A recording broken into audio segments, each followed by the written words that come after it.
السلام علیکم ورحمۃ اللہ وبرکاتہ۔ الحمدللہ رب العالمین والصلاة والسلام علی رسولہ الکریم، اما بعد۔ معزز سامعین و ناظرین، کتاب غایۃ المرید فی شرح کتاب التوحید کا 46واں باب آپ کی خدمت میں پیش کرنے کی سعادت حاصل کر رہا ہوں، جس کا عنوان ہے اللہ تعالیٰ کے اسماء حسنی کی تعظیم و تکریم اور اس وجہ سے کسی کے نام کی تبدیلی۔ مؤلف رحمہ اللہ اس باب میں ایک حدیث پیش کرتے ہیں کہ حضرت شریح رضی اللہ تعالی عنہ، حضرت ابو شریح رضی اللہ تعالی عنہ کہتے ہیں کہ میری کنیت ابو الحکم تھی۔ رسول اللہ صلی اللہ علیہ وسلم نے مجھ سے فرمایا، ان اللہ هو الحکم وإلیہ الحکم، فقال ان قومی اذا اختلفوا فی شیء اتونی فحکمت بینہم فرضی کلا الفریقین، فقال ما احسن هذا فما لك من الولد؟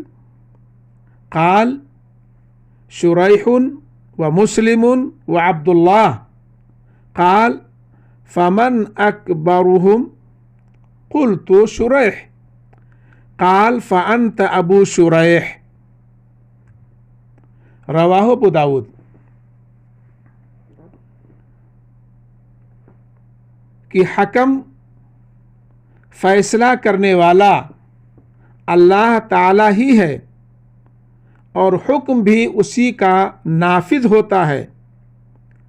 میں نے عرض کیا، میری قوم میں جب کسی بات پر اختلاف ہو جائے تو وہ جھگڑا میرے پاس لاتے ہیں تو میں ان کے درمیان فیصلہ کر دیتا ہوں، اس پر دونوں فریق راضی ہو جاتے ہیں۔ آپ صلی اللہ علیہ وسلم نے فرمایا، یہ کیسی اچھی بات ہے۔ پھر فرمایا، تمہارے بیٹوں کے کیا نام ہیں؟ میں نے کہا، شریح، مسلم اور عبداللہ۔ آپ صلی اللہ علیہ وسلم نے دریافت فرمایا، ان میں سب سے بڑا کون ہے؟ میں نے بتایا کہ شریح۔ تو آپ صلی اللہ علیہ وسلم نے فرمایا، تم ابو شریح ہو، یعنی آج سے تمہاری کنیت ابو شریح ہے۔ ابو داؤد شریف، حدیث نمبر 5389۔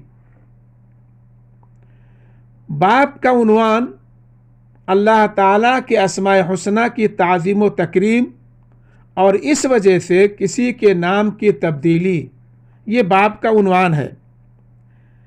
یعنی ایک موحد مسلمان کو اپنے دل میں اور زبان سے اللہ تعالیٰ کے اسماء گرامی کا جو احترام ملحوظ رکھنا چاہیے، اس باب میں اس کا بیان ہے۔ یہ احترام بسا اوقات مستحب اور بعض صورتوں میں واجب ہوتا ہے۔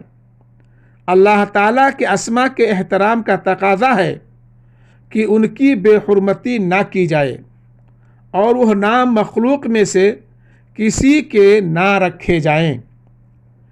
اس بات کی دلیل میں مؤلف رحمہ اللہ نے یہ روایت پیش کی ہے جو ابو داؤد شریف حدیث نمبر 4955 ہے، اور اسی طرح سے سنن نسائی میں بھی یہ حدیث موجود ہے 5379 کے تحت۔ حدیث پاک میں حکم کا لفظ استعمال ہوا ہے۔ یہ حکم کیا ہے؟ حکم اللہ تعالیٰ کے ناموں میں سے ایک نام ہے۔ اللہ تعالیٰ کے ناموں میں سے ایک نام حکم ہے۔ ابو الحکم کا معنی ہوا حکم کا یعنی اللہ تعالیٰ کا باپ. حالانکہ اللہ تعالیٰ کو تو کسی نے نہیں جنا اور نہ ہی وہ کسی سے جنا گیا، لہذا ایسی کنیت رکھنا جائز نہیں. ابو الحکم کا ایک معنی یہ بھی ہو سکتا ہے فیصلہ کرنے والا، مگر چونکہ حقیقی اور درست فیصلے کرنے والا بھی حقیقت میں اللہ تعالیٰ ہی ہے. انسانوں کے فیصلے عارضی اور وقتی ہیں، لہذا اس وصف کا اصل حقدار اللہ تعالیٰ ہی ہے. اس کے اسماء و صفات کے احترام کے پیش نظر رسول اللہ صلی اللہ علیہ وسلم نے ابو الحکم کو ناپسند کر کے کنیت تبدیل کر دی. اس بحث سے ثابت ہوا کہ اللہ تعالیٰ کے اسماء و صفات کا مکمل احترام کرنا لازم اور ایمانی تقاضا ہے، اگرچہ یہ نام دوسروں کے لیے استعمال کرتے وقت ان کا معنی مقصود نہ بھی ہو. اسی طرح اللہ تعالیٰ کے اسماء اور صفات کے احترام کے پیش نظر غلط اور شرکیہ ناموں اور کنیتوں کو تبدیل کر دینا چاہیے. کنیت کے لیے سب سے بڑے بیٹے کا انتخاب کرنا مستحب ہے.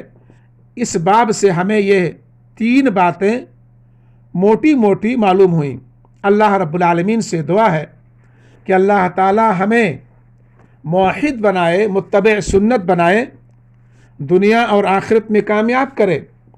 ربنا آتنا فی الدنیا حسنہ وفی الآخرۃ حسنہ وقنا عذاب النار. صلی اللہ علی خیر خلقہ وآلہ وصحبہ اجمعین برحمتک یا ارحم الراحمین. والسلام علیکم ورحمۃ اللہ وبرکاتہ.